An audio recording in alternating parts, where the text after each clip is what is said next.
Legge, resto, tiro e canestro. Bullen si prende la tripla.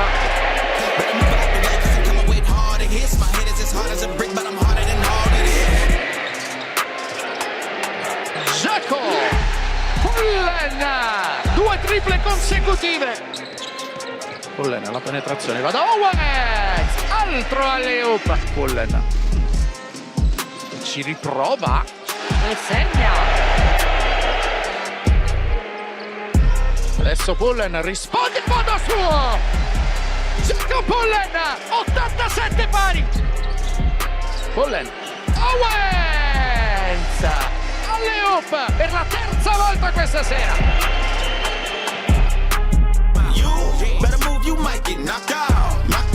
Si prende la tripla.